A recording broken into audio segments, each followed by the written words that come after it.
हिंगोली जिल्ह्यामध्ये आज सलग दुसऱ्या दिवशी सुद्धा डिझेलचा तुटवडा कायम आहे। जिल्ह्याभरात एकूण 85 पेट्रोल पंप असून बहुतांश पंपांवरती डिझेल कालपासून पूर्णतः संपलेलं आहे। गेल्या 24 तासांपासून पेट्रोल पंपावर डिझेलचा ठणठणाट कायम असल्याचं पाहायला मिळतंय।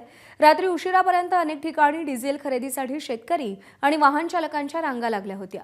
या डिझेल टंचाईच्या पार्श्वभूमीवर हिंगोलीचे जिल्हाधिकारी राहुल गुप्ता यांनी आज पेट्रोलियम कंपन्यांच्या विभागीय व्यवस्थापकांसोबत जिल्हाधिकारी कार्यालयामध्ये बैठक आयोजित केली आहे। आढावा घेतलाय माधव दिपके यांनी। हिंगोली जिल्ह्यामध्ये कालपासून अनेक ठिकाणी मोठ्या प्रमाणामध्ये डिझेलचा तुटवडा निर्माण झालेला आहे।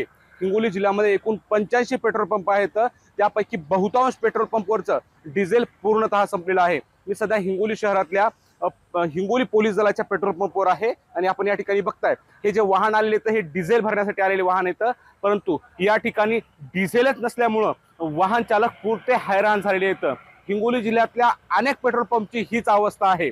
आज हिंगोलीचे जिल्हाधिकारी राहुल गुप्ता यांनी पेट्रोलियम कंपन्यांसोबत जिल्हाधिकारी कार्यालयामध्ये बैठक आयोजित करण्यात आलेली आहे आणि डिझेलचा पुरवठा सुरळीत व्हावा यासाठी हिंगोलीचे जिल्हाधिकारी राहुल गुप्ता ऍक्शन मोडवर आल्याचं पाहायला मिळते।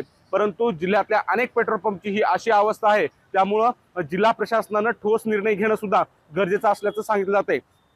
हिंगोली जिल्ह्यातल्या अनेक पेट्रोल पंपवर काल सकाळी भल्या पहाटेपासून रांगा लागल्या होत्या, ते दुपार सायंकाळपर्यंत रांगा लागल्याचं पाहायला मिळालं। शेवटी अनेकांना डिझेल मिळालं नाही आणि रिकाम्या हाती परतावं लागलं होतं। एवढी भीषण डिझेलची टंचाई हिंगोली जिल्ह्यामध्ये निर्माण झाली आहे, त्यामुळं शेतीच्या मशागतीची कामं ठप्प पडलेली आहेत। त्याचबरोबर अनेक ठिकाणच्या वाहतुकीचे वाहनांचे चालक आहेत ते सुद्धा डिझेल टंचाईमुळे मोठे त्रस्त झाल्याचं आपल्याला पाहायला मिळतंय। माधव दिपके, एबीपी माझा, हिंगोली। एबीपी माझा, उघडा डोळे बघा नीट।